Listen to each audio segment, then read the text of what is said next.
And I know people are joining us online as well, so we hope that all of the people joining us online feel very welcome and very much part of us here this evening, from whether you're online in Belfast or outside Belfast or anywhere across the world. So I'm just going to finish.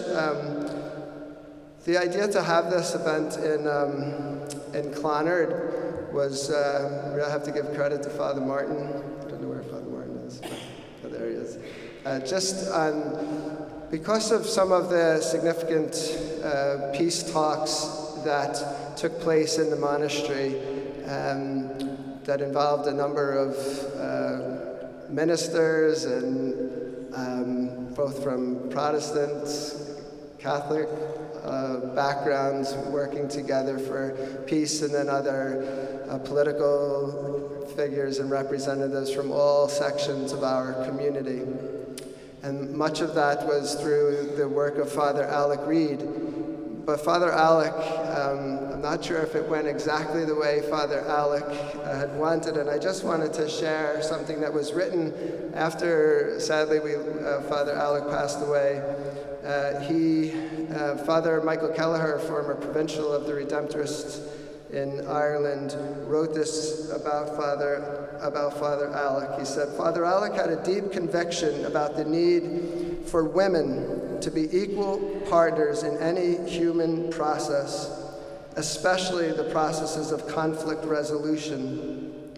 This conviction, which he often stressed, was felt very deeply by him and was most likely arrived at through the deep friendship, courage, and wisdom he was gifted with by the women in his life. He often said to Father Michael that the Northern Irish conflict could have been resolved much more quickly if there were more women involved.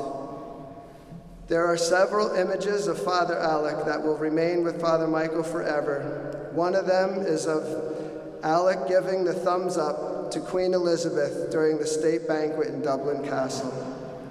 So with that, I'll hand over to Gladys.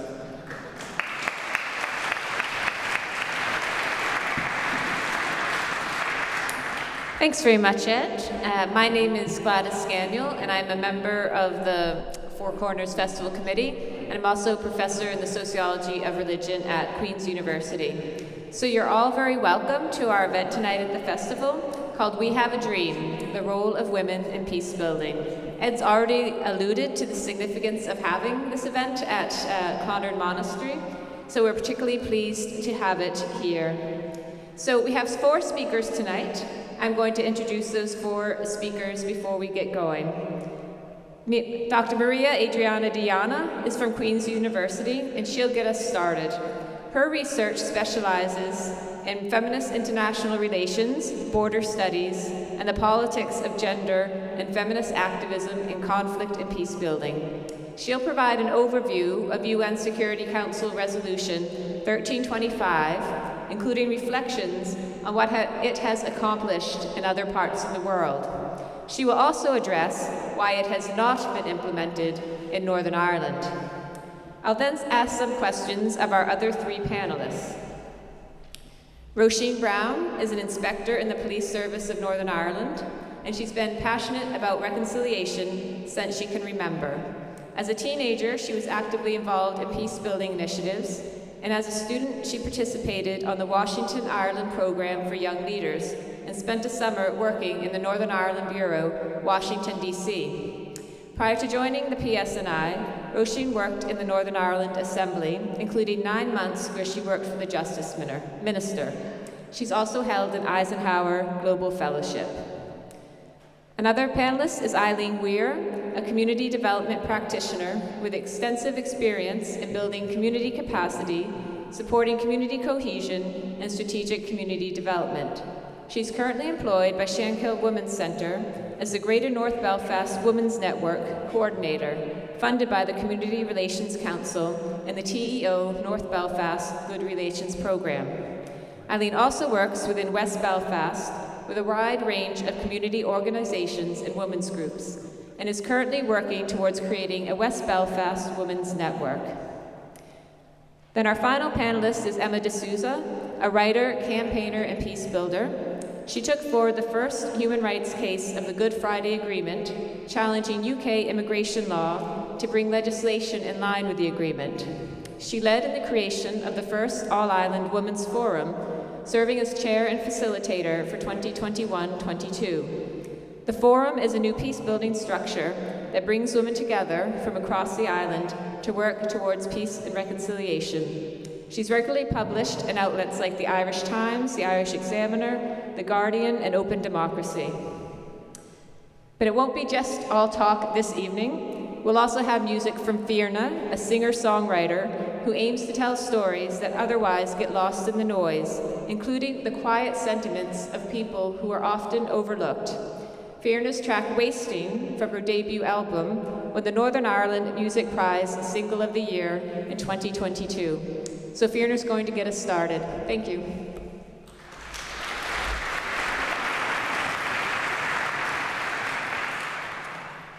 Thank you, Gladys.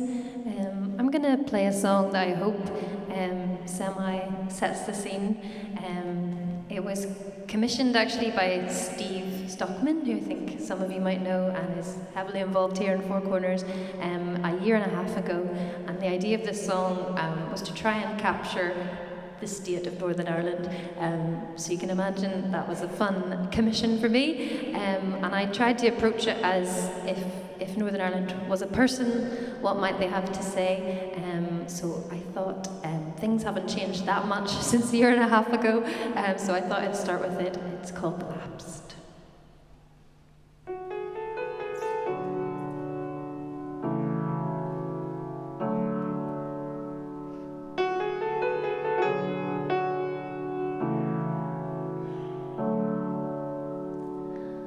I'm getting born again, and not for the first time.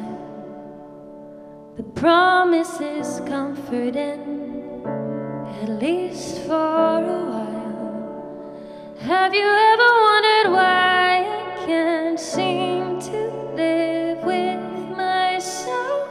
Have you ever asked if I really do want to be made well? Oh, I can behave when I want to. I have been brave when I didn't, but I'm never not afraid, so I'm always getting saved. I'm getting praised again, despite all my vices. I'll see you around, old friend, at my next crisis. Have you ever wondered why you can't seem to get out of this hell? Have you ever asked if you really do want me to get well? Oh, I can behave when I want to. I have been brave when I didn't. I'm never not afraid, so I'm always getting saved. Do you know what that does to a heartbeat? Do you know I take up with any old creep? 'Cause I'm never not afraid, so I'm always getting saved. Learning to walk at my age, learning to talk at my stage. Oh, it isn't pretty, but I swear there could be an unforeseen grace in a hand reaching out for an empty space, to a voice crying out in the void. I believe,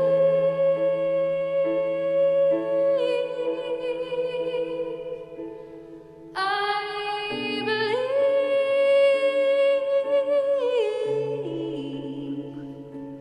I believe,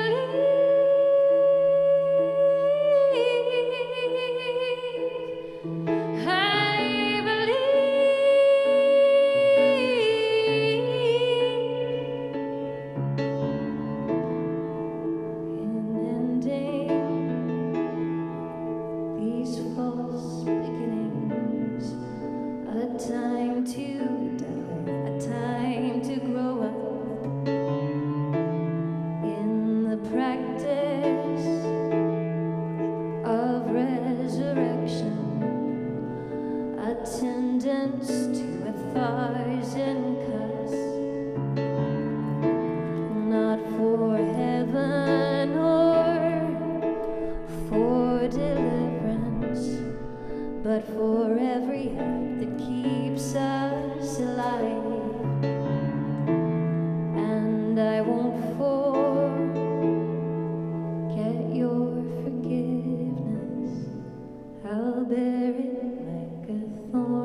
Thank you, Ferna.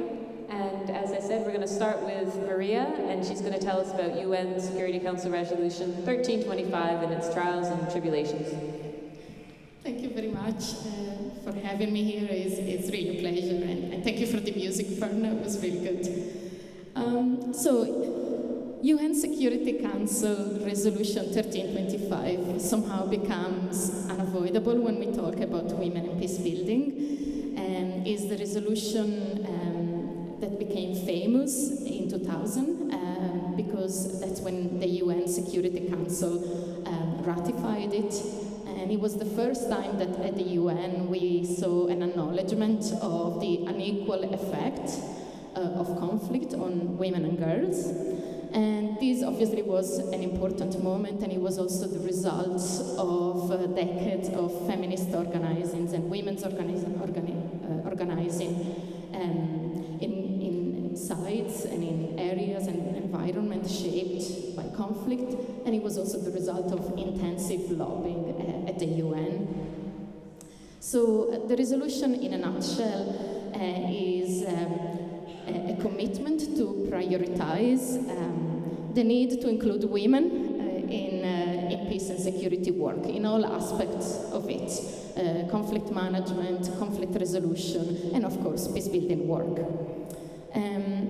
Since 2000, we've had another 9 resolutions, and they form now an important international human rights framework that is called as the Women, Peace and Security Agenda.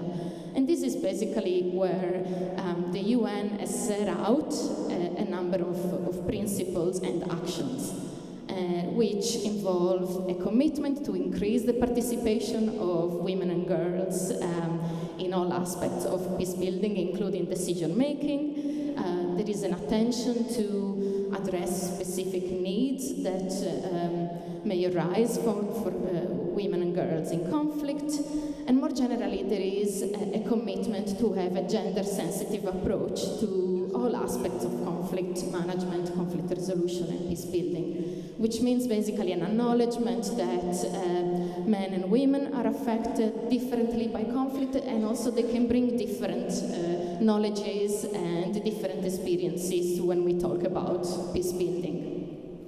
So in terms of who is responsible for translating this commitment in practice, we have a number of actors. Obviously the UN and the variety of entities that work with the Security Council. We have the UN member states, and also there is an acknowledgement that any parties involved in a conflict would also be involved in the implementation. So the way in which these very important ideas and very general ideas are translated into practice is with the development of national action plans, which are, they say it in Latin, essentially they are documents where member states develop specific plans in order to translate these principles in practice. We now have a huge number of these national action plans. The last time I checked, in August 2020, 86 UN member states had committed to develop these action plans. And we also now have international organizations also participating. So, for example, the European Union now also has an action plan. So, as you can see, it's a very ambitious agenda, and is an agenda that obviously, in a way, signaled an important moment and an important acknowledgement of a lot of feminist work and women's work that led to that moment. However, when we start looking at what this agenda has achieved, the picture is slightly more ambivalent. And as you can imagine, one of the key challenges has been translating these big ideas and general commitment into practice, and in a meaningful way, in a way that actually really takes women seriously, that really takes gender-sensitive analysis seriously. And unfortunately, the evidence from the variety, from worldwide, tells us that, unfortunately, we still have a reluctance to really consider women as co-architects of peace. And so, I'm going to give you some numbers. So, of course, we have seen a proliferation of national action plans, of commitments, or big rhetorical commitments. But unfortunately, between 1992 and 2019, on average, women were only 13% of peace negotiators. They were only 6% of mediators, and only 6% of all of the signatories in major peace processes worldwide. And when we look at some of the research that has been conducted, we also see that very often, even when there is an acknowledgement in, on the importance of women's role or on the importance of having gender equality provision, actually the obstacles that women face in really being able to contribute as decision makers remain in place. So basically this highlights the fact that there is a disjuncture between these very important and very public commitments, but then actually how they are translated into practice. However, what I think is important to acknowledge is that the agenda and Resolution 1325 specifically has opened up important opportunities for women's groups in conflict and post-conflict societies, because they've been very aware from the very beginning on how these international framework could be mobilized to continue lobbying for demands for inclusion, gender equality, and generally for being taken seriously. And I know that we have people here in the panel who can really talk a lot about the demands and the efforts that have gone into continuing to remind people that women are indeed crucial architects of peace. And so I think that these bottom-up interventions are really important, because also what they've been able to do is to translate these very general and somewhat complex concepts that are framed in a very UN high-level language in a way that is much more relevant for specific post-conflict environment, but also in a way that really speak about the everyday realities and the experiences of women in these spaces. So let's then situate Northern Ireland. Northern Ireland is an interesting case study because actually when the Good Friday Agreement, which predated Resolution 1325, when the agreement was negotiated, women were particularly visible, and of course most notably through the Women's Coalition, who had an important role. And also we had a long history of women organizing for peace well before the agreement. However, in terms of implementation of a lot of the promises that were associated with the contribution of the Women's Coalition, well, those promises actually have not been realized. And in terms of looking at the implementation of 1325, actually here we have a slightly bigger challenge, because unfortunately the UK government National Action Plan does not necessarily include Northern Ireland as part of their commitment, which of course creates an obstacle in terms of accountability. At the same time, I think it is important, and I'm going to finish, to say that a lot of work has gone to, nevertheless, irrespective of this kind of gap, from the women's sector, from a variety of women's groups, and many of, and we have some here, to actually continue working so that the principles of Resolution 1325 continue to be mobilized and used in very productive ways. I think that's it, yeah. Thanks very much, Maria.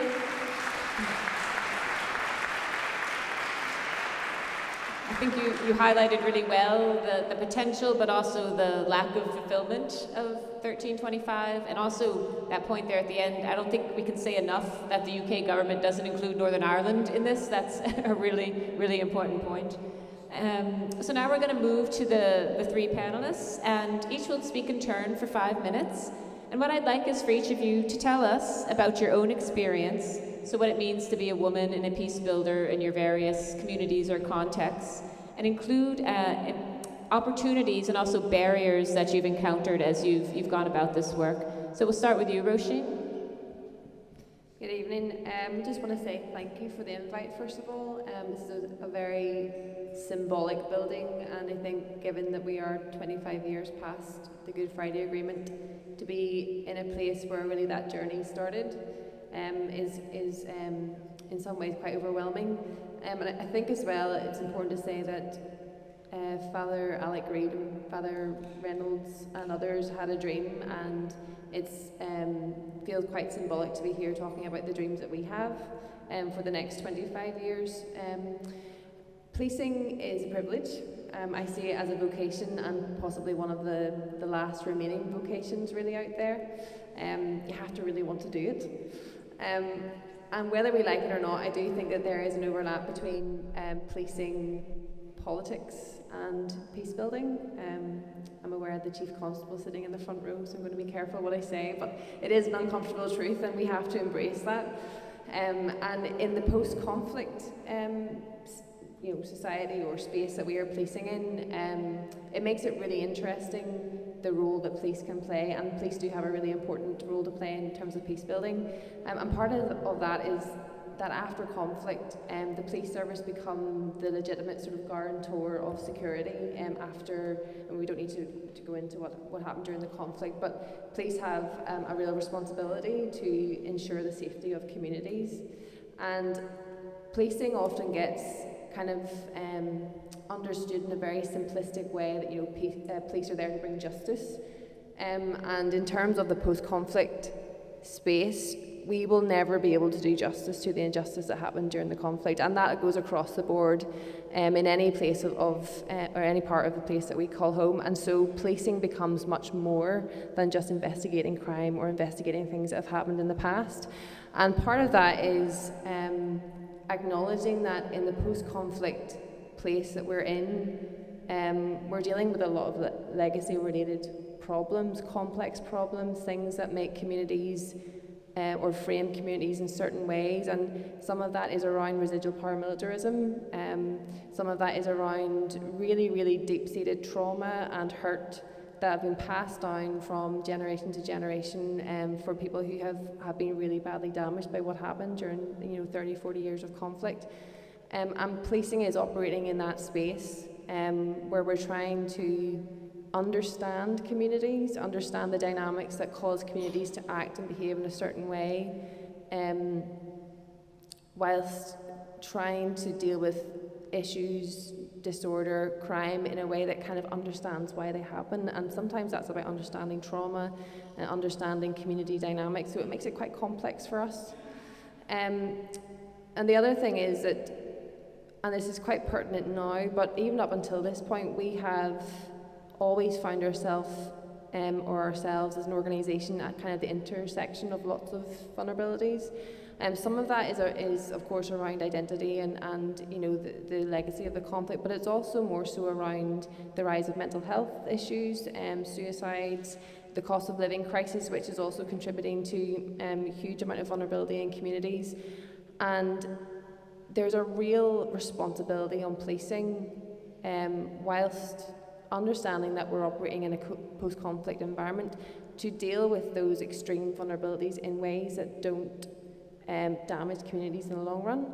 So I always say that we're the gatekeepers to the criminal justice system, and there are there's many ways to skin a cat, and we do have a responsibility to deal with the likes of young male offenders or young people coming into issues with coercion into paramilitary groups, etc., in a way that's responsible and doesn't damage communities in the long run. And most importantly, the answer to that is by actually getting ourselves embedded within the communities that we're policing in, and problem solving that with the communities. And I have to say that being a neighbourhood inspector in West Belfast, I'm completely biased when I say that we have a really good model for that, and we have excellent relationships with the community in lots of different groups, and that really, really works. It's been proven to work.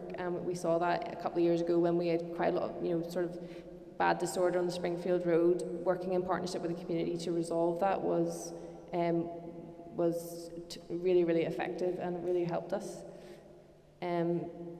So yeah, and probably the last point I want to make, and I don't want to go away without saying this, is that women bring a certain different dynamic to policing, and it's really, really important to say that, you know, men do policing in a certain way, but I've always felt that women are better at de-escalating conflict.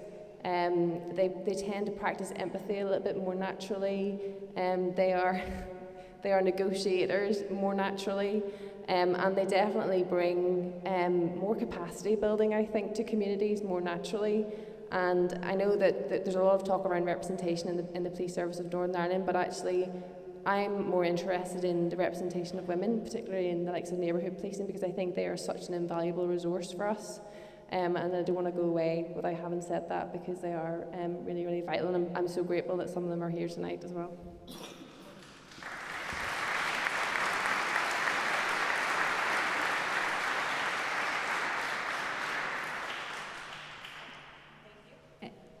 So Eileen, you're up now.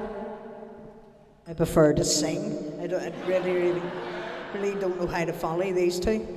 You know, you had a career in prison, and you have to love it. Do you want to change jobs? Because working in the community probably is very similar to policing. It has to be a passion, you know, and you have to believe in what you do in community. So, you know, I would say I have been a peace builder. I don't really want to give my age away, but I really don't care if I do give my age away, but I'd probably bringing all that knowledge and experience with me, but I would say I'm doing it 45 years. 45 years. And that wasn't all. That wasn't all in the community.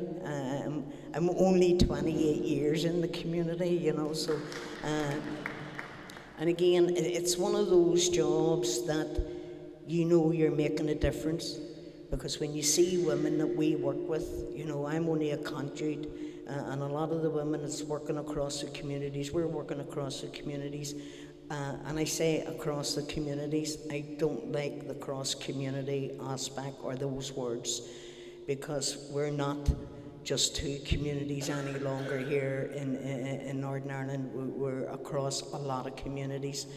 I work mainly, mostly probably North Belfast, where we have an Indian community, a Chinese community, and a Jewish community. We have nurses who have came from the Philippines, you know. So if I say I work cross community, I'm leaving an awful lot of people out.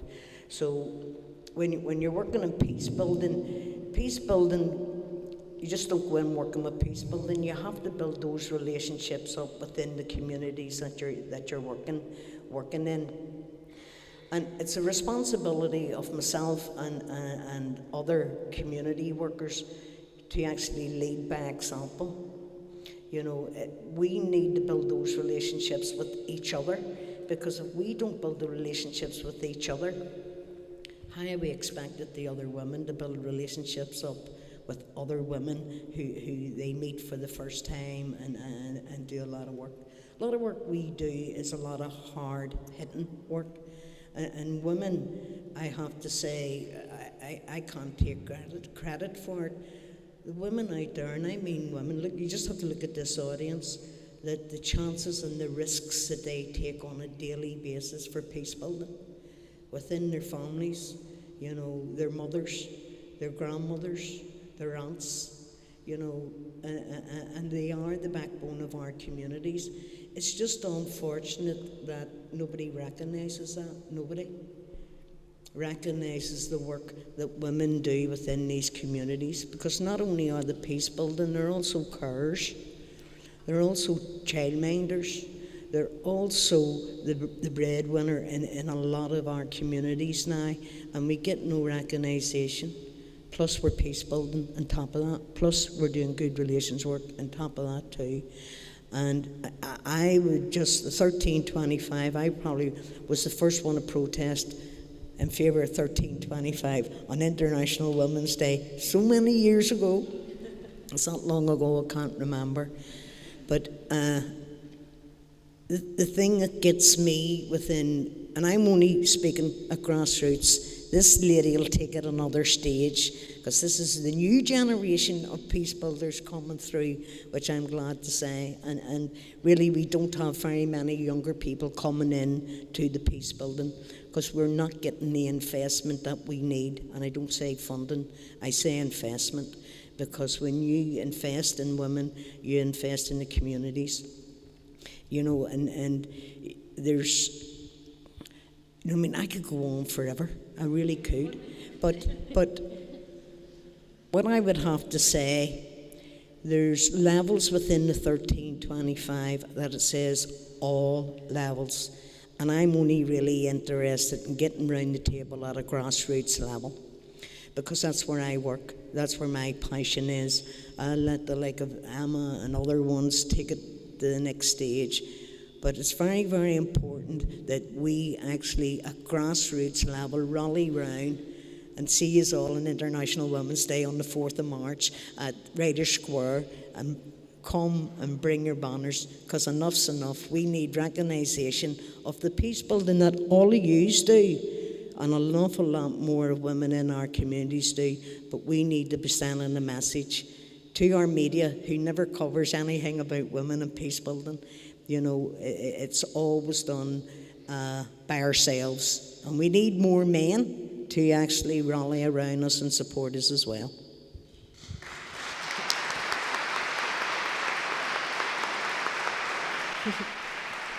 Thank you, Eileen. And now, Emma, you're up. It's always incredibly difficult to go after Eileen, so I suppose I'll start by talking a little bit about my entry into peace building. I would be someone who would describe themselves as an activist by accident, like so many of us that end up in this area of work. And it was 2015 when I was completely politically disenfranchised and was not in any way active in this space, when I encountered a particular challenge in relation to immigration rules in the UK and a conflict with the Good Friday Agreement. And when we took forward that case, it wasn't with the intention of spending the first 5 years of our marriage ensnared in a high-profile court case against the British government. It was very much not our intention, but that's what happened. And in doing so, in going public with their case, we had to open our lives to the media, to the public, and expose ourselves in a way that made us quite vulnerable. And as a woman in this space, I experienced years of attacks against my character, of threats to my safety and security, being told to get back in my box and that I was being a troublemaker, and I'm quite proud to be a troublemaker.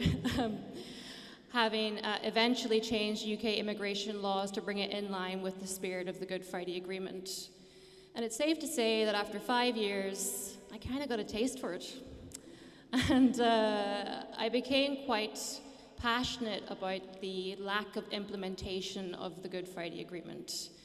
And we're celebrating this year the 25th anniversary, but the reality is the vast majority of rights-based provisions of the Good Friday Agreement have never been implemented. We haven't given full meaning to the text or to what people voted for in 1998.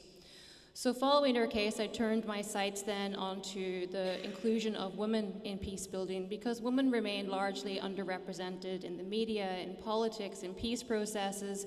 And we know from research that the inclusion of women in peace processes leads to a lasting, sustained peace. And if we look back to 1998 and we look at the contributions of the Women's Coalition, I mean, women only made up 10% of the negotiating team, but boy, did they punch above their weight in that room. And lots of the provisions that came forward around social cohesion and reconciliation, they stemmed from women working in communities and putting forward their voices. And yet those are exactly the provisions which have been left to languish. So in my work with Women in Peace Building, I put together the All-Island Women's Forum. And the reason that this forum was created on an all-island basis is because peace building and reconciliation is not just a northern affair, it's an all-island responsibility. And women across this island are facing the same challenges. We're facing marginalization, the same social and economic deprivation, the challenges we have in terms of our families and our lives and our employment and violence against women. And there is a great strength in bringing women together on an all-island basis to work in these areas, to learn from each other and build solidarity and movement around that process. And I just want to say in a closing remark about this that it's great to be here with you all this evening, that it's incredible to be on the stage with such incredible women, and to have people like Eileen, who have spent decades leading the way for those who are coming up behind her. And she raised points there about the media's representation of women and how difficult it can be to get recognition. And it reminds me of a peace-building conference we actually did in Ferna, which is where I live. So of course I dragged everybody out to County Fermanagh for the conference. And it was last February where we brought together 100 women from across the island for peacebuilding. And instead of actually covering the event, there was a news segment the next day that did, a controversial debate about integrated education, and had people in the room that were opposing integrated education, and they showed these spanning shots of this woman in this room of this great conference, but they never actually said why we were there, or that any of the women were even talking about peace building, and made it into this divisive news segment instead. And it's a good example of how the good work that is being done is not being covered and not being heard. Thanks.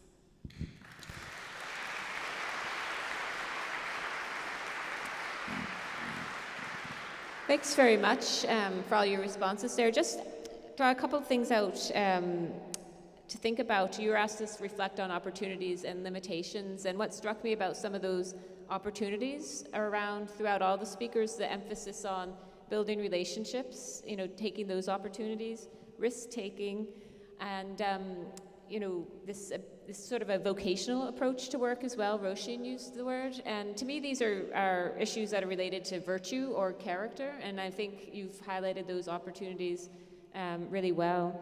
In terms of limitations, I think we've touched on a number of those, but it's worth reiterating. The lack of investment, and it's really important, that's not just funding, but investment in people, investment in their character and their capacity. The media that Emma just brought up there, the lack of exposure in the public sphere, but when exposure does come, it's often threatening or menacing, as it were. So, and then also the other kind of intersecting challenges that women face in terms of also being carers and breadwinners and so on and so forth, that's often not adequately acknowledged. So just summarizing some of those points, I think those are really valuable contributions.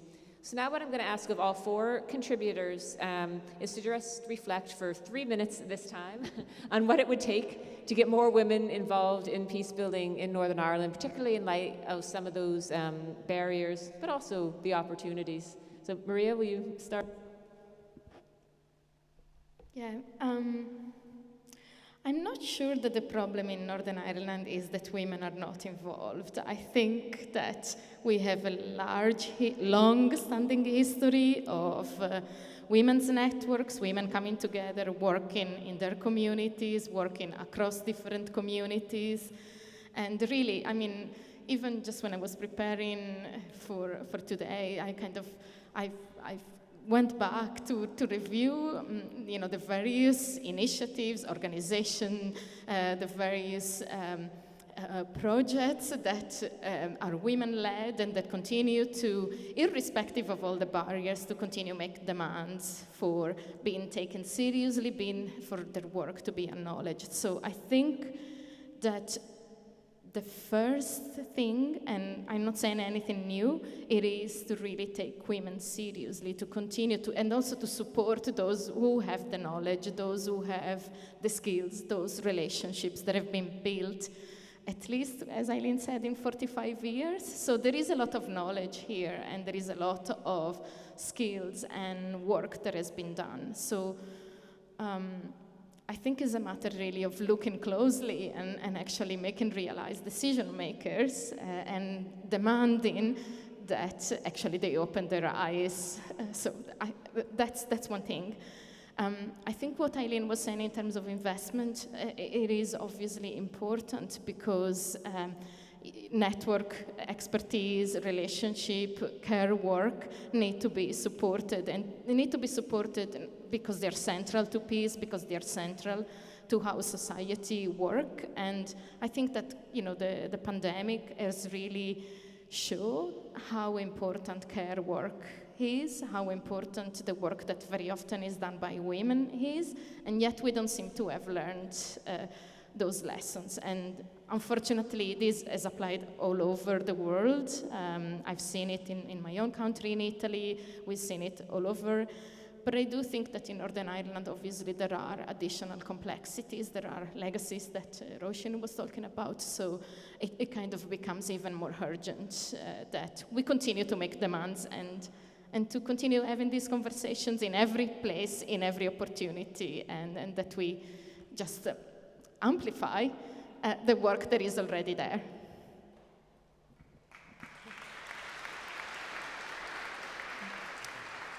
Yeah, so I think that's a good point about recognizing the work that's already being done. So as the others of you also respond to this question, what does it take to get more people enthused about it? Also add to that reflection, would implementing 1325 in Northern Ireland make a difference? So just add a little bit of extra challenge for you there, Róísín. I'll try and keep this to 3 minutes. So to your first point, I think part of the problem is that there's no formal structures that provide for the uniqueness of females' experiences of conflict, because we know that if we look at any international conflict, any conflict within a domestic setting, the experiences of women are totally different to that of men, because most conflict is masculine and women tend to be victims in all kinds of shapes and sizes. And I think in Northern Ireland there is a real issue around unresolved issues of the past which relate specifically to women. And their stories and experiences that have actually been silenced within communities, and there's no structure for women to be able to talk about them. And so there's a lot of hurt and a lot of healing needed in communities that the formal implementation of 1325 might actually give provision for. And I think it's actually quite interesting that we're 25 years after the Good Friday Agreement, which was actually quite progressive in the way it spoke about women, because it did have wording within that agreement which provided for the formal participation of women in politics. And I take that to be politics with a small p, so politics at local, national, whatever level you want to talk about it. So it's quite sad actually that we're talking about this 25 years later and we've kind of lost our way with that. And I'm going to say something that is going to be repeated across the panel, so it's bound to be right and true, is that women are doing peace building. I just think that it's not formally recognised, and I think it's because all of the women that I've worked with in North and West Belfast and in other areas where I've policed, this is their life. This is not, they're not doing it for payment, they're not doing it for some recognition, they're doing it to keep their sons out of prison. They're doing it to keep their community safe, to keep their neighbours safe, to keep their houses safe, because we're women and we care about those things, and we certainly care about our families. And it's just day and daily life for them. And they wouldn't even recognise it as peace building, but it certainly is.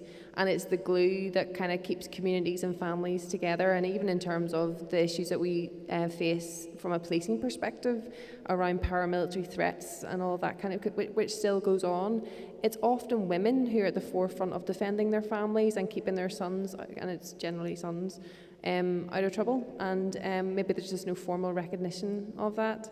I know. I'm just going to leave you with one thing that I think really sums up women's contribution to peace building in communities. And it's a quote by Maya Angelou, and I'm a huge, huge fan of hers. But in one of her books, she says, "Nothing human is alien to me." So women have this amazing ability to recognize the humanity in other people. And it really speaks to what Eileen has been saying about, there is no us and them, there's only us. And if we could have some kind of structure or recognition of our neighbours and friends as being all of us together, that women generally do have, then we would progress peace building an awful lot quicker and better.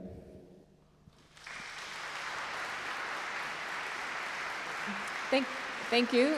I think that's a really important point. It's actually in some ways about how we define what peace building is, and often we define it as what the men are doing at the negotiations and not that everyday stuff that you're talking about. So Eileen, over to you. 3 hours would do it, more than 3 minutes.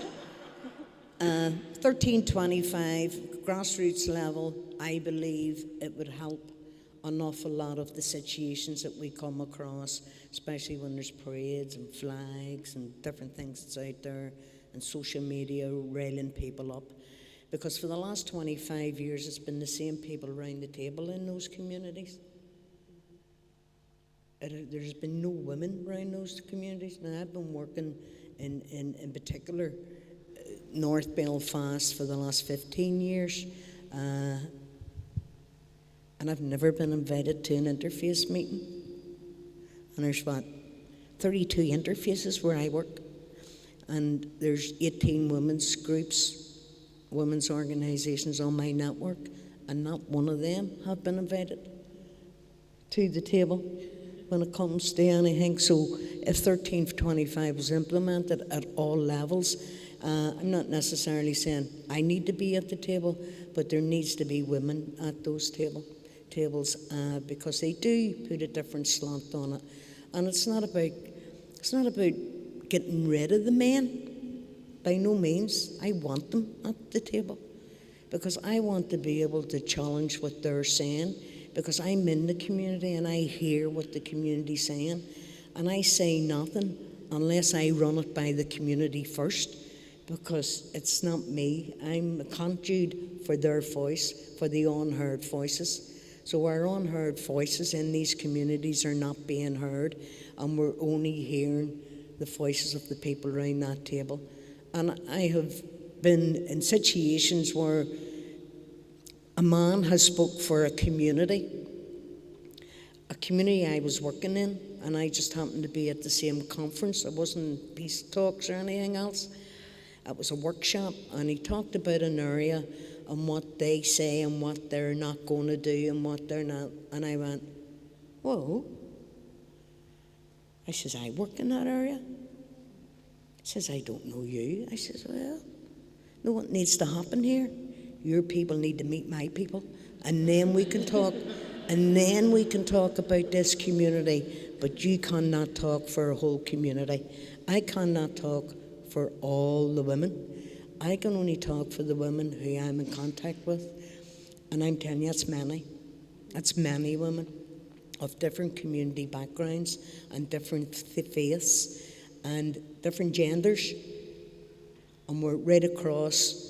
I think we are a well-oiled machine because we're right across this island. You know, those in power could look at our setups, and we know everything about everything that's happening right across this province because we're a well-oiled machine. Who wouldn't want us at the table? Really?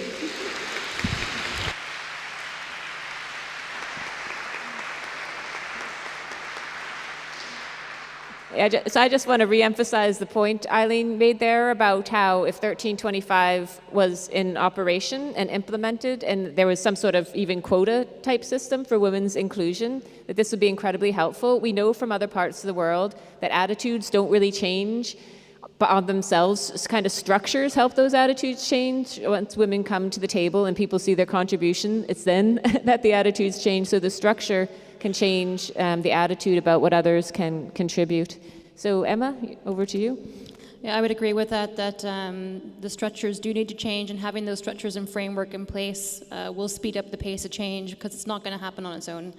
And just to reiterate what Eileen was saying around inclusion, that is a big challenge that we face. Women are still not at the table, and they are not being asked to come into the table either. I mean, any table I've been at, I usually have to demand that I be there, to be honest. And I think that we really struggle with that, in that there just needs to be greater inclusion of women.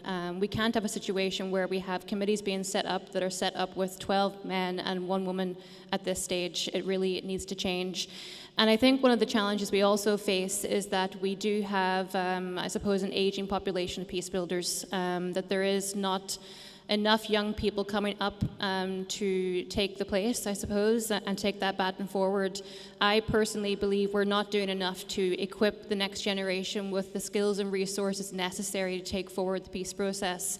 And Eileen has spoken also about investment, and that investment begins in the education system.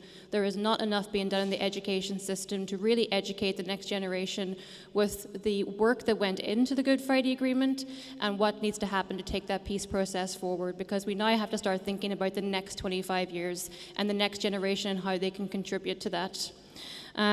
So I think that's one of the key areas. And just also to go back on the point around the women that are working in communities, I think that a lot of women are doing peace work and don't realize it. They're doing that work in their communities, in their homes, in their families, and it's not recognized.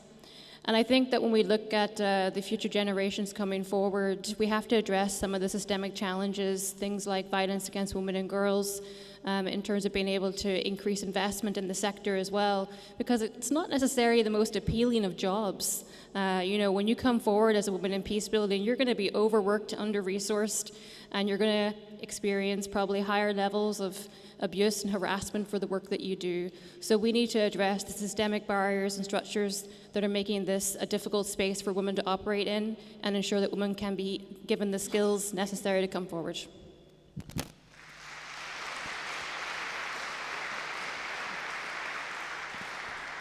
Thank you, Emma. So I think all our panelists have given us plenty of food for thought. So now there's a bit of time for you to reflect on what you might want to ask the panel.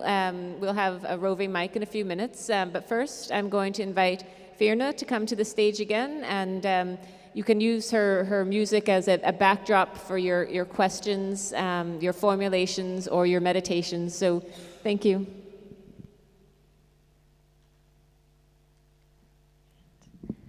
Thank you so much, and thanks so much to the panel. That was I want to think about that, but I have to sing a song, so I'll do that now.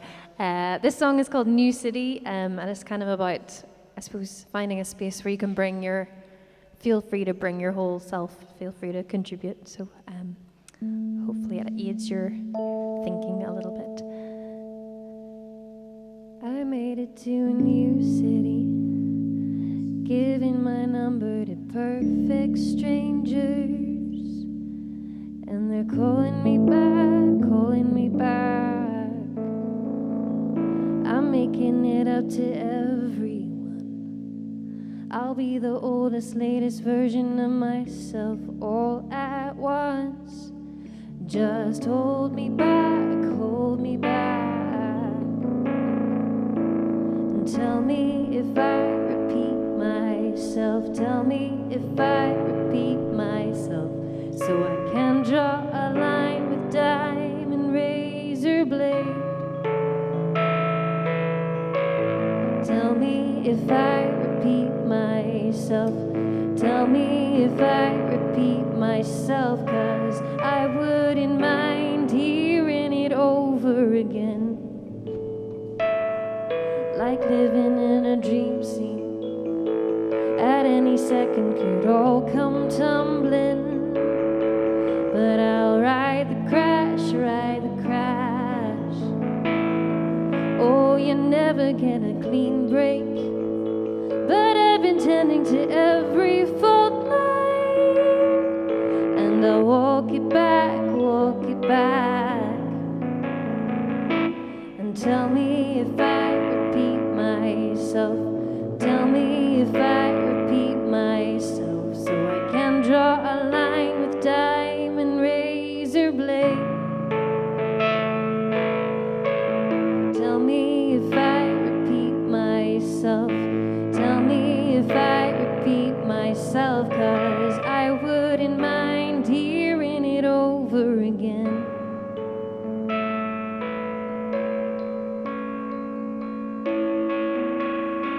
Still don't know if you heard, I still don't know if you heard when I told you the silence was more than I could endure. 'Cause you didn't say a word, no, you didn't say a word, it got quieter and quieter.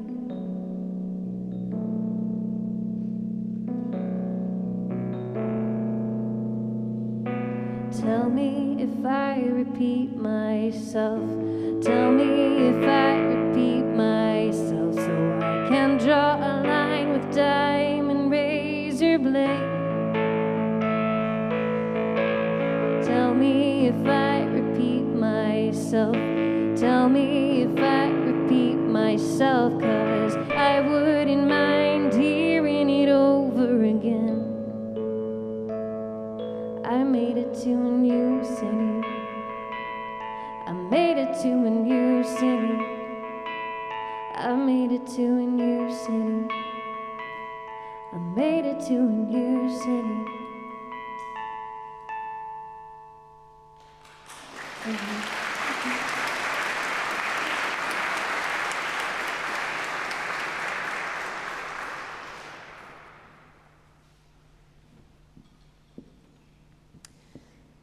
Thanks very much, Ferna, and never fear, you will hear her again after the question and answer portion of the program. And just that line about making it to a new city and bringing us back, I suppose, to the theme of the festival and dreams and visions for Belfast. I think that is a real nice thought to meditate on as well. So we've got some roving mics out there. Would anybody like to get us started with a question? I see one over here. Yep. And I'll get the next question in place as well if there's another. Okay, so there's one in the middle there as well after over. Do you see Ashton? Yeah. Okay, so. Hello, good evening. Am I on? Yeah. Group trying to set up a museum of the history of the Troubles, including all the different. Yes? In the center of Belfast. Don't you think women, precisely, should be the ones initiating this project to reflect on all the good work that has been done for peace and the dialogue and in favor of communication and being together? And when I say women, I don't want to exclude men at all. I want to be women and men. But perhaps in this case, women could be the initiators, I think, for peace, for education, for understanding what happened in this tragedy, and to make sure that this does never happen again, and to help other communities all over the world, because I'm sure that would be an international center in which people from all over the world would be interested in coming to Belfast and understand what happened here and how things were solved. Thanks very much. So the question's about potentially setting up a museum of the Troubles in Belfast and what role women could play. Maybe if we could hear from two of the panelists at least on that. I'm actually working with her. I'm actually working on her, and I told her to go for a women's museum, because she'll not get funding for a male one, but if she uses the women, she'll get better to get funding. And I have a group of women from North and West Belfast who have, the last 8 weeks, has sat in a room with her and talking about their stories and what they done when everybody else was maybe in prison and going up and down to prison, but what they done in the streets, and how a wee bit of a competition who could do the lids the loudest and things like that. So it was fun.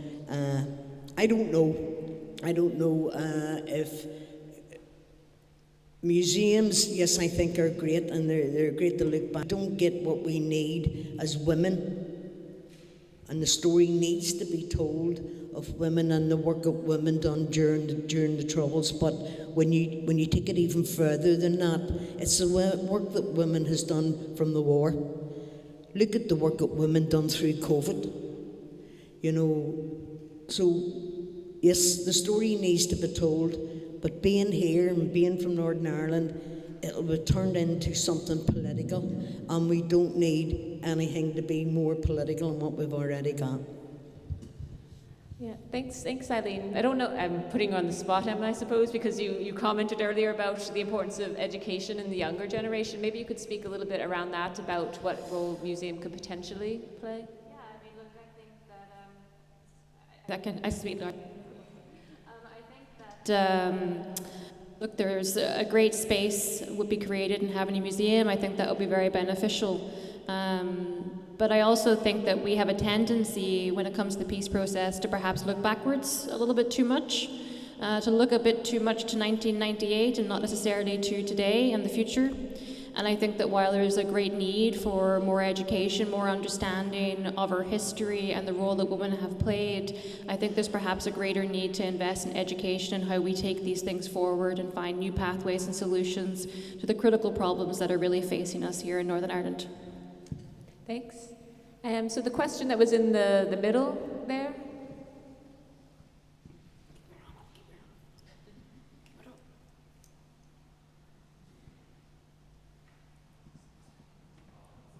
Build up the tension. Hello, my name is Lisa. I work at an organisation called the Human Rights Conspiracy. I had the pleasure to work with some of you lovely women, and just to say thank you so much for this panel. It's been really interesting. So we were set up in the year 2000 to advocate for a Bill of Rights, which is one of those rights-based promises made in the Good Friday Agreement in 1998 that still hasn't been fulfilled 25 years later. And my question kind of is like, how do we ensure that going forward, not having this same conversation in 25 years, how do we make sure that these kind of rights discussions don't just stay all the kind of, you know, in the air?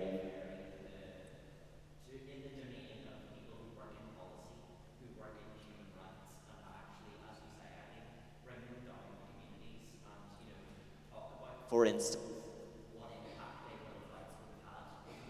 25 years, how it would have positively affected women's lives in the communities and so on and so forth. Yeah, a bit of... Thank you. Thank you. Perhaps Maria or Róísín could get us started on that one.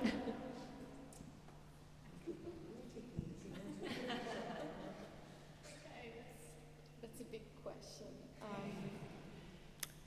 How do we move forward? I think I'm not saying anything new in the sense that, well, actually, when I was coming here, I was listening to a podcast, and Alexa was speaking, and it was about the project about organized by the Women's Platform, about a vision for Northern Ireland that takes women seriously. And it kind of struck me again that, in a way, we are saying that the same things over and over again. But that's okay. I think I'm happy to repeat and and to kind of say the same things over and over again, because I think that what the value is actually to remind that these conversations matter, and to remind people that these conversations matter for their life. We're not simply talking about something abstract, like Eileen and Róísín said. When we're talking about these peace-building ideas, we're talking about people's everyday life. And I say this as an academic that unfortunately sometimes has to use this big concept, but to me, that's what working with women and with feminist work is actually to remind, to connect these big ideas to the realities that is happening here. And Eileen said that there is a very well-oiled machine and a network that works so well. So I think, again, it is a matter of demanding to be acknowledged in all those spaces where policy conversations are happening, and demanding being, the troublemaker, I think Emma said, and constantly.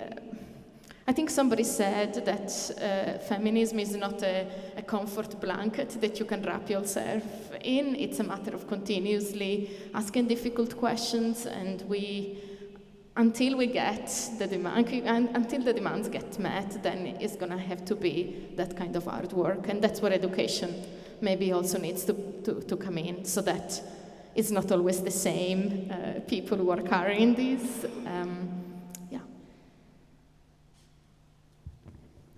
Difficult to follow an academic, but I'll give it a go. Great question. I think, first of all, very happy to hear people talking about good trouble, because I'm a massive fan of the late Congressman John Lewis, who used to talk about finding good trouble and how important it was to always find good trouble and never stop finding good trouble. So I think that's probably says enough in itself. When it comes to rights, for me, rights are equality, dignity and respect and participation. And I think the panel's already said it, but we need to agitate around that stuff. And we need to have continuous dialogue around things that we feel do not give us those four things. And it is going to be difficult, and there's no easy road, no easy answer, no sort of simple answer to that question. But we can't be sitting here in 25 years talking about women's rights or the rights of other people still in the same place. So I think probably it will take a bit of agitation, and it will be probably around creating safe spaces for people to talk about the issues that they face, which are infringements of their rights. And some of that will be dialogue spaces with the likes of young men talking about violence against women and girls, where it could be speaking to women and young women about their experiences of the conflict, which were infringement of their rights, and having safe spaces where we can have those conversations and then take the learning from that forward to agitate for greater rights for everybody, but particularly given where we are tonight for women. Yep, go ahead. To add to that great question, you're breaking my heart talking about the Bill of Rights, Alexa. If there was a Bill of Rights, my case would never have happened. But just to make the point that we need to break the cycle of failed commitments and lack of implementation in Northern Ireland. There has been 7 subsequent agreements since 1998, and not one of them has been fully implemented. We are trapped in a cycle of making commitments, failing to deliver on them, and then rewording them into a subsequent agreement only to restart that process again. And there are 3 key things that we can do to try and break that cycle. So the first is that the 25th anniversary of the Good Friday Agreement provides us with an invaluable opportunity to critically analyse the state of the peace process, to ask ourselves what has worked and what hasn't worked. Does anything need to change?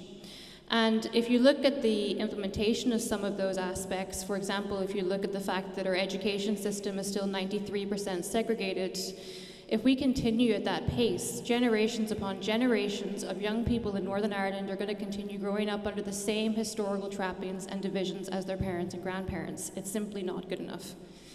And once you go through that process of review, there then needs to be a national dialogue in Northern Ireland. We need to empower communities and people to have agency over the peace process. Because it's easy to lose sight of it when we have a dysfunctional political system. It's easy to feel like you can't contribute. But the reality is each and every individual does have a role to play in the peace process. And if we open up a national dialogue examining the peace process and how we improve it, that can bring people into that conversation. And then there needs to be an implementation strategy, and I think external monitoring as well. If we look at how other peace agreements are being operated across the world, if we look to Colombia as one example on how they are monitoring the implementation of their peace agreement, and then you look at the state of us, there's lots we can do to improve it.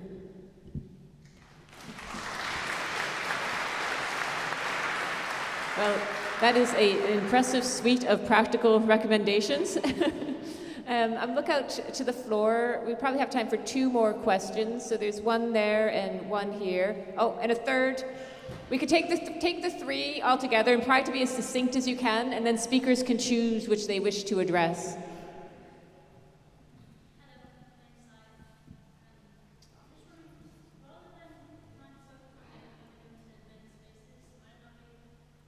Try and focus on getting men into women's spaces, because if you look at the structures, patriarchal structures that a lot of them have been operating,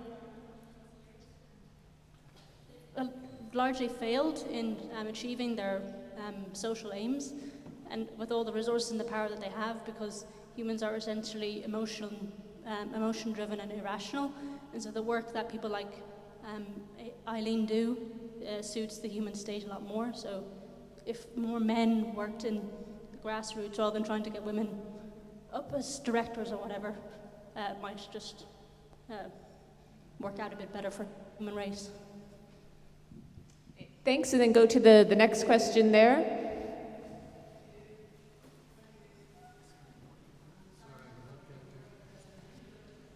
to sing, Mom.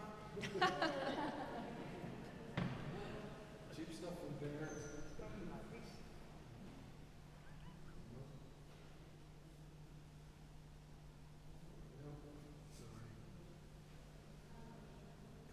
Come forward.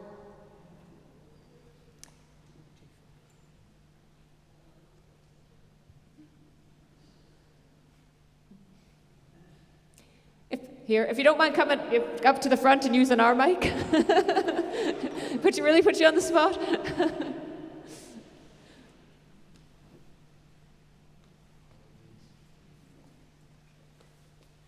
Thank you. Thanks very much to all of you for your input. And my comment is just about active citizenship and participation, and you've touched on it. Because I think one of the ways that we can influence the presence of women in leadership roles is at the ballot box. And I think women have an important role in educating present and future generations to be active engagers with our representatives. And it's not only about voting for the politicians that are then going to enter government at local council level and at national level, but it's about then holding those politicians to account, as you have mentioned. So our relationship with our politicians, I think women have a role to play in making that a continuous relationship and not just, on the day of the election. Maybe you'd like to comment on that? Thank you. Thanks. So in the interest of time, we'll keep it to those two. So each person, you get one last shot of it. You can address the question about getting men into women's spaces at the grassroots, or this point about active citizenship and accountability. Let's start with you, Maria.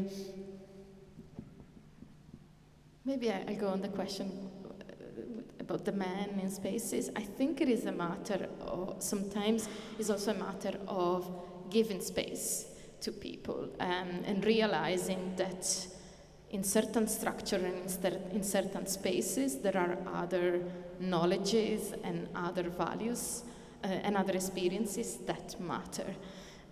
So in a way, I don't know whether we want the grassroots to become also another space where men are overrepresented, because I think that actually one way to support is to realize that you need to give power to other people. So should I be taking the stage? Should I be sitting in the table? Or should I be asking that someone else is there so that the process is more inclusive? And that's what I think we can actually ask for men's support. Right? I think that this happens in women's groups when, for example, when people are invited to talk about specific issues, and then there is a question, am I, if we're talking about race, am I the person that should be speaking out, or should I actually look for somebody in the community who has a much more direct experience? So I think that that's also how change happens, right? Giving power and relinquishing seats at the table so that it's much more inclusive. I think that maybe that can lead to some kind of transformation. Thank you. Róísín? Yeah, I'll also speak to that question because I think it's quite interesting. I think we're probably not there yet, and I think that there is something in that women have been born and reared in this country to think that it's not their job to be peace builders, or it's not their job to be politicians, or it's not their job to lobby or to fight for things or to campaign. And you only have to really look at the experiences of the Women's Coalition after the Good Friday Agreement and the process whereby actually they were a bit sidelined. And I would not want to create a space for women and invite men into it for men to take over, because let's be honest, it's kind of happened for a long, long time. And women then become silenced, as we've talked about, in their own spaces. Nor do I want for men to create spaces for women to say, right, you've got your little box there, all the women get into the box and do their wee thing behind closed doors and sure they'll be happy.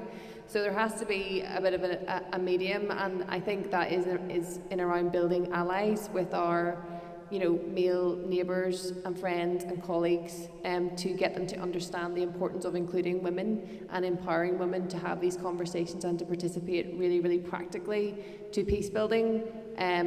But I am really, really cynical around inviting men to, come into active participation in something that women have created, because I do think that sometimes that can lead to men sort of just taking over, and women then, because we have so much responsibility outside of those structures with family and with, other, domestic responsibilities, whether we like it or not, the honest truth is that we still do have those responsibilities. It could lead to then us having to relinquish some of our power, and it's very, very difficult and hard fought power that we have.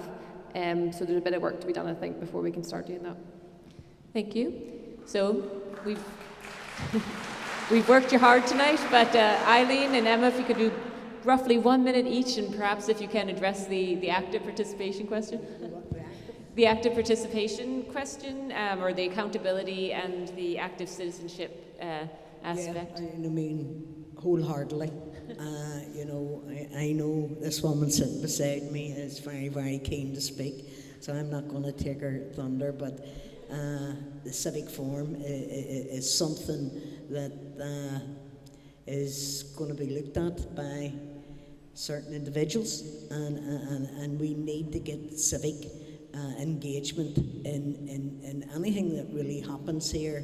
After the storm came down the first time round, it was sort of way disbanded, but never actually was brought back again when Storming went back up. Although, in saying that, I wasn't happy the way the civic forum was set up in the first place, because it was the politicians put people onto it, and really a civic forum has to be representative of society and not who the politician wants to put round the table. So there's other ways of doing it, and within the Good Friday Agreement, it allows you to tweak a wee bit here and there, because it's been tweaked for 25 years. And I just have to make a comment. Us women want into men's spaces.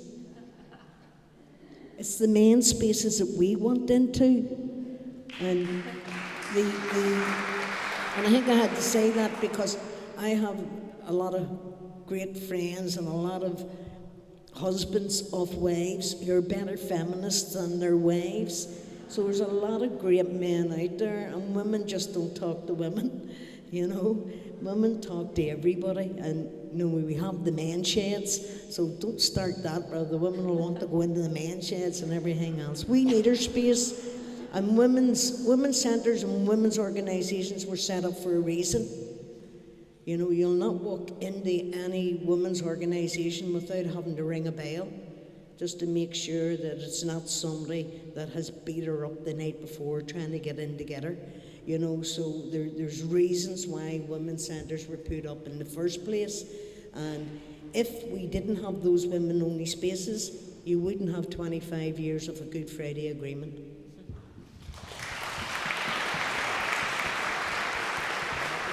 Okay, Emma, you got the last word. Thanks so much. Look, I just want to comment on the active citizenship. And again, this goes back to education. There needs to be greater education on civic rights and civic duties. And the problem we have, I suppose, in Northern Ireland is the absence of spaces and frameworks for greater civic participation and for deliberative spaces on contributing to the challenges that we face here in Northern Ireland. Eileen spoke there about the Civic Forum, which of course has been laying dormant for the last 20 years. And then also in New Decade, New Approach, there was a commitment to hold one Citizens' Assembly a year. That was 2020, and we still have not had one.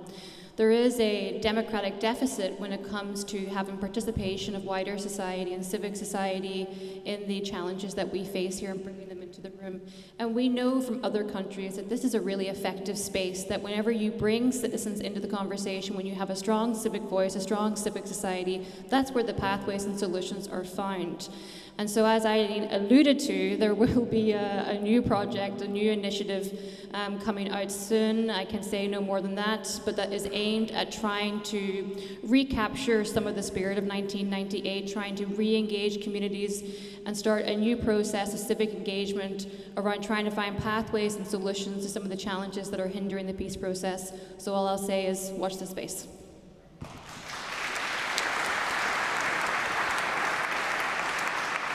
Thanks very much. And to close us out, I'd like to invite Ferna up for a couple songs. Thank you. Sorry, do you have a question, or is there an issue? I'm sorry, to keep to time, we need to we maybe chat after in the tea and coffee period.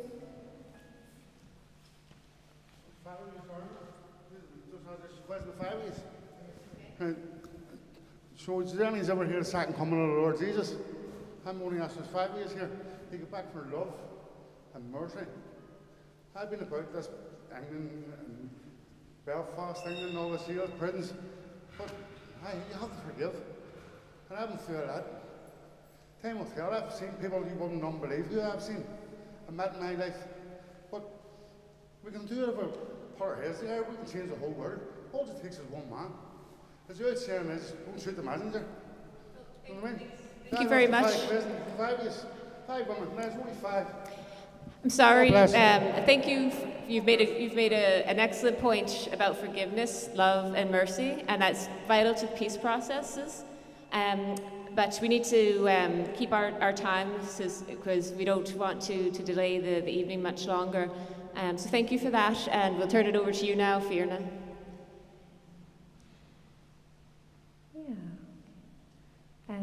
So to close out the evening, I'm going to play you a couple of songs that are actually inspired by a woman peacemaker who I went through a little phase of learning about, and I think she's great. So I'm going to, the first song is called Walk On, and the person it's inspired by is Coretta Scott King, who a lot of people maybe would know as the wife of Martin Luther King, but was a peace activist in her own right.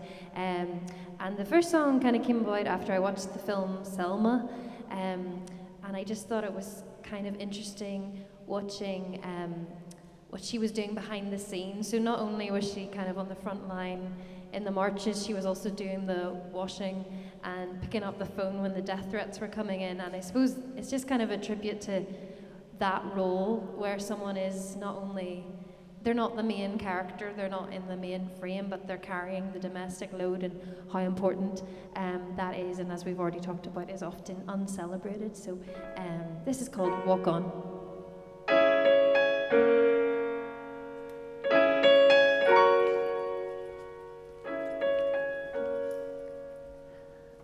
I love a man who crowned the king of love, feel the touch of a man who leaves no heart untouched, like his hand is on their pulse, and it's your cause, but I die for it. Every time I close my eyes, I see yours now. You picked a fight, well, I'm on your side. I see you walk on, open-eyed, to shut mine tight.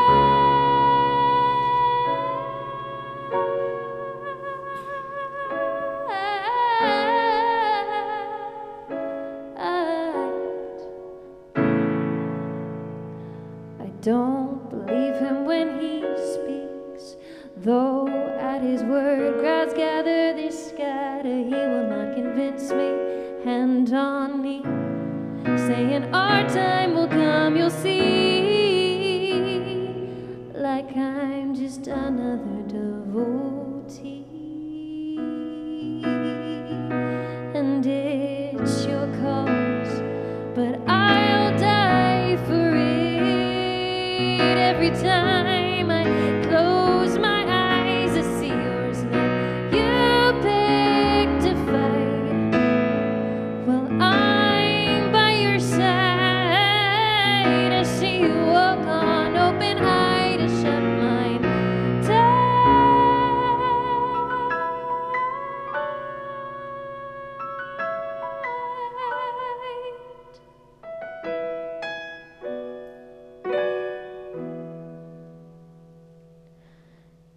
was too big for one man to carry, with our distance growing greater every day.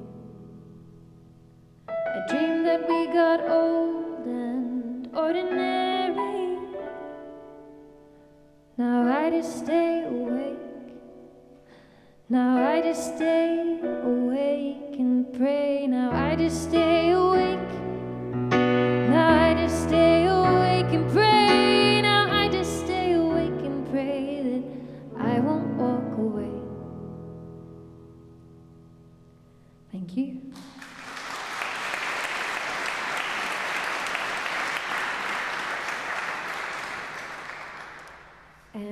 So yeah, I'm going to finish up with a second song about Coretta Scott King. As you can tell, I went through a bit of a phase.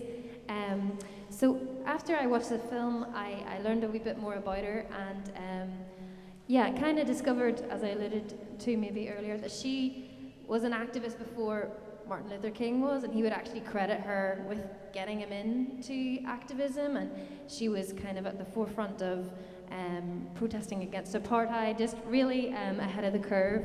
And this next song is called Bleed, and really I suppose it's trying to give a voice to those people who maybe have so much to give, who are equipped to lead, but maybe for whatever reason society isn't quite ready to let them. So I'm going to end with that, and yeah, this is called Bleed.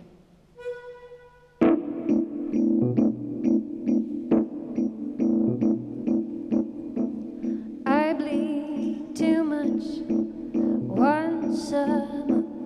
I lead, but not from the front, and you wouldn't believe the weight I can carry. You wouldn't believe the bodies are buried, and I've seen enough to know to keep my mouth shut, 'cause I speak too much and from the gut, and you wouldn't believe in causing such a scene. What does it achieve?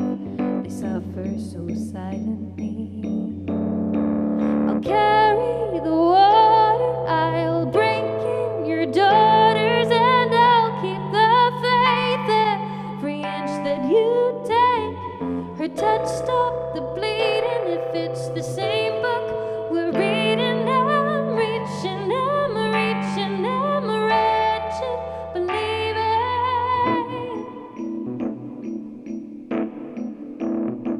I'm reaching, I'm reaching, I'm wretched, believing. And I take too much every side, my reach, my touch, it's far too light, and you couldn't believe it weighs on you heavily, the streams I've sullied. And I raise my cup like it's a God-given right. I dare look up and meet your eye, and you couldn't believe how much I'm loving this enemy as you stare back at me. I'll keep your house in order from the back or the corridor. Let my hands be tied. If this body might rise and listen to your preaching, we all need retrieving. I'm reaching, I'm reaching, I'm wretched, believing.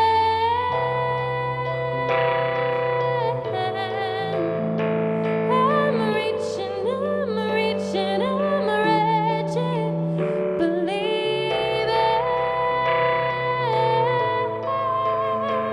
I'm reaching, I'm reaching, I'm wretched, believing.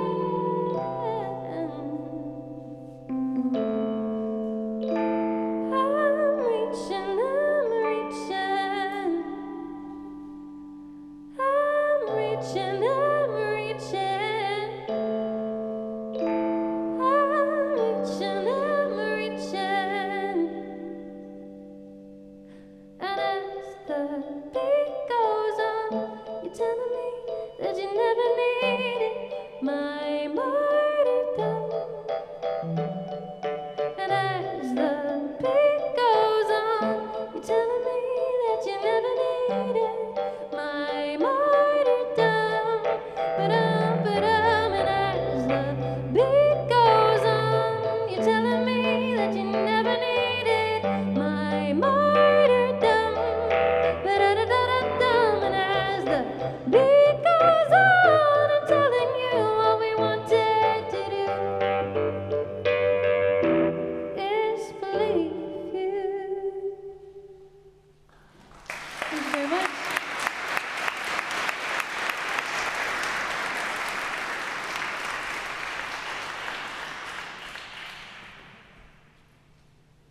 Thanks, everybody. And I just want to thank our panelists again, and also everybody who asked questions from the floor. Apologies to those of you who didn't have a chance to ask a question, but we really value all your contributions. So thank you. And Ed's going to take it away now with some further instructions about important things like refreshments and conversations, right? Yes. So maybe on all of our behalfs, it's been an honor and a privilege tonight, just to I don't know, the visible of just having you all here on the sanctuary here is so special. It's something you just sort of want to capture the moment, and I think for all of us, we just want to say a huge word of thanks for making the dream of this evening on behalf of the Four Corners Festival a reality for us. And we want to thank Ferna for the absolutely beautiful musical contributions and your voice filling this space. So thank you, Ferna.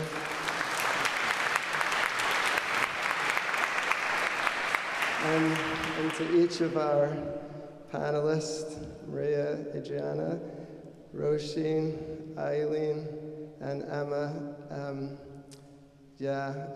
It's just a real gift what you've given us here this evening, and we look forward, I think, in the festival is just the learning that comes out of an evening like this and how we can build on what you have all shared with us in your words and your presence with us.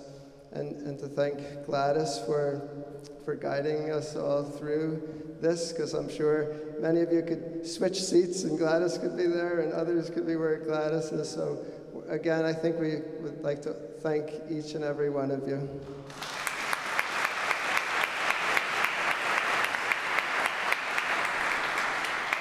So just as a reminder, the online survey, if you could please, if you get a chance to fill that out, would be very grateful.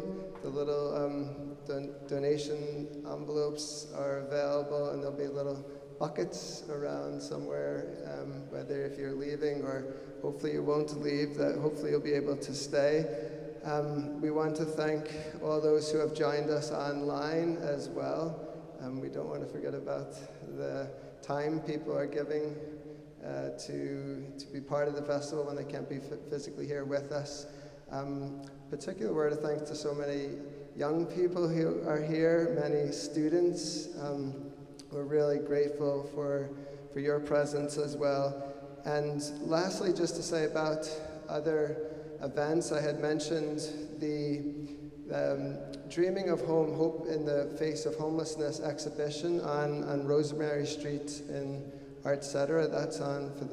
That was earlier today, but it's on for the rest of the week. Tomorrow we have a game of three halves with the Peace Players, game of three halves, rugby, football, or soccer, football, soccer, and then Gaelic football, or Gaelic. So the game of three halves, and young people will be in Queen's BEC from 6 p.m. And I think Róísín is actually on that board of the Peace Players, serves in that capacity. So that'll be a special evening tomorrow, as well as our event called The Grief of Dreams Unrealized in the Hubin Center on the Crumlin Road, which begins at 7:30.